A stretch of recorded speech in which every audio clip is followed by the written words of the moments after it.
It's right there. Guys will be away after tonight. 4 days off, Thursday, Friday, Saturday, and Sunday. They'll be back Monday for meetings and Jets preparation. So what questions do you have?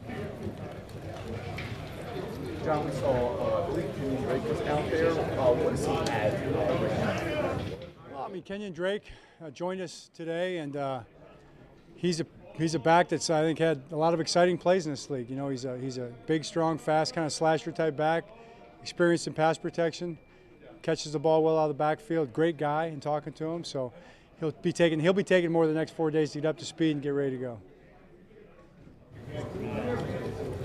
John, we saw let go Tyree Phillips today. I mean, the last 2 years he began each of those seasons as a starter. You know, what do you think led to him just it not happening for him this summer? Well, I mean, it's just part of the roster moves right now. Without getting too deep into all that, there's a lot of moving parts to all that. I'm still hopeful as a coach that we'll get him back. Try to get him back to the practice squad. We'll see. May not happen, but that's what I'm hoping for. What do you see on tape with Josh Phillips? Yeah, I mean, you know, that's just still. I'll say this: there's a lot of moving parts to that one still. You know what I mean? It's physicals have to be passed, those kind of things. So before we start talking about that, maybe we make sure it's all set up. John, how cool is it? Obviously, your brother coached him, but Josh Ross being part of the initial 53-man roster. What'd you like about him, and have to be excited for a rookie free agent? Well, I mean, he earned it. He earned it. He played really well. He played well on defense. He played well on special teams.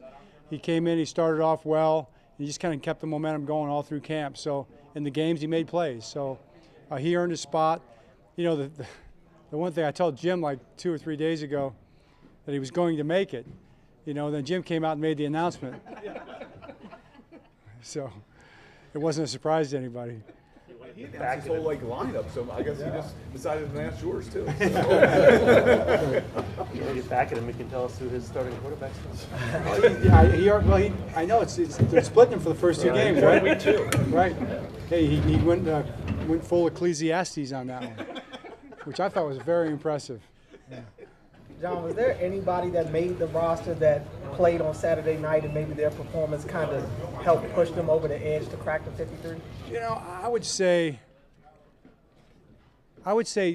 performance is confirmed, but I don't think anybody that was out got in or anybody that was in got out. It just kind of confirmed where we were at, and it was kind of a progression into it. Keeping 5 tight ends, including Josh Oliver, can you talk about what you saw from Josh over the course of the summer that really made you feel good about him? Well, yeah, I mean, he just kept getting better and better. And Josh, you watch him play. You guys saw it. He's blocking very well. He's running routes. He's catching the ball. He's got some juice after the catch. So it's just all around good tight end play. John, what is with Juwan James making that transition to left tackle? What has stood out to you about him in playing on that left side? Well, I would say the same thing. You know, he's gotten better every day at it. You know, he's a good athlete. Everything he's doing with the other hand, you know, the other side of his body. I think he's shown steady improvement with it. You know, and the good thing is here's a high-quality, high-caliber player doing a tough thing, but because he's got that kind of talent, he's able to do it. We're supposed to talk to Marcus Peters here. How excited have you been for his progression throughout, and how much impact does he have and kind of ramped up here over the last couple of weeks? Very excited. You know, really all the way through. Even when we came back in May, June, he looked really good. So you could tell he'd really put the work in. He's been in that weight room. I tell you, the guy's been living in the weight room. You know, he's been living in the training room. He's been living out here running all the way through, even through training camp when he wasn't practicing. Then he kind of pushed his way out to practice, you know, and has looked good at practice. So done a great job.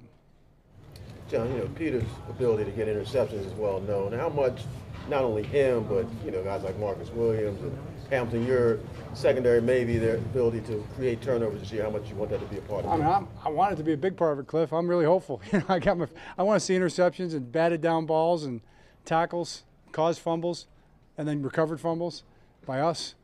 Yeah, I want to see all that stuff, just like you do, just like the fans do. John, you guys obviously got Beatty back on the practice squad. Just in terms of the rookie class, you know, being all together, you know, what's impressed you so far about them, and how much do you think they can, you know, contribute to this team going forward? Well, it remains to be seen, I would say, but I really do think that they'll contribute a lot, Jonah. I mean, I feel like it's a lot of guys in the class. You know, we still have some guys to come back. You know, Travis is coming back. David's got to come back still. So there's still pieces to that thing that aren't even out there. But again, I expect a lot from those guys, and I really think they're going to have a good year, but they got to go out and do it. John, John, go ahead. I was just going to ask, haven't seen Ronnie yet. Anything you can add on just expectations for next week? Yeah, he was out there before you guys got out here. He was out there doing the individual stuff. So I'll just say again, it's really not a set timetable. It's going to be in terms of when they tell us and when he feels like he wants to get out there and do it. He knows his ankle, and I know Ronnie is very determined to be really at his very best when he comes back. I think that's kind of part of his thinking on it. So I trust him with it, and I know he's going to do the right thing and be out there as soon as he can. And, I'm hopeful for sooner rather than later for sure. But he's off PUP now, so you're talking about it's in the realm now that it should happen. And John, they always tell us that you have that execution practice out there. They say it's a 10-10. Was it a 10-10-10 practice? Is what they call it. What does that mean? 10-10-10 is something that goes back to I think Bill Walsh, through Mike Holmgren, through Andy Reid. So the tree of coaches uses those practices, and they're mostly they're team execution practices. There's not a lot of group periods. There's not a lot of individual periods. You basically kind of get warmed up and you go right into team. So it's 10 plays of offense, 10 defense, 10 offense, 10 defense, 10 offense, 10 defense, 30 plays aside, and you're looking for fast, perfect execution. That's the goal. John, I think if Jabba goes on IR, you'll have 2 linebackers, 2 outside guys on the edge. And you'll obviously have some on practice squad. Is Harrison's versatility allow you to do that a little bit, or is that also a position where you said there's going to be some moving pieces and that's the place? Well, there's more guys that can play there than meets the eye on the depth chart. Malik Harrison definitely, if you've watched practice, he's been out there quite a bit. He plays out there, so he can do that. Then other guys can play on the edge as well. So linebackers go out there. Patrick Queen goes out there quite a bit in different fronts and different looks. And Calais even goes out there on some of our bigger looks. So we'll definitely have 11 guys, and there'll be somebody on the edge of the defense. If there's not, then I'm going to be mad about that. John, you've been open about Dobbins, how you don't know right now. There's time to figure it out. How much is that part of getting Kenyon Drake here and keeping Beatty here and getting as many guys as you can? Because you may have to, be kind of a committee situation earlier. I think it's part of it, but JK's looked better every day. You guys again, you saw him early in practice. He looks better every day. He looks good. His quickness is kind of back. So I'm excited about where he's at. But by the other part of it, it's also good players are available. When good players are available, and we've been known to run the ball a little bit. So you get a running back out there that we feel like fits what we do. A talented guy that wanted to be here. We felt like it was a good move for us. Thanks, Coach. Great, thanks, guys. Okay.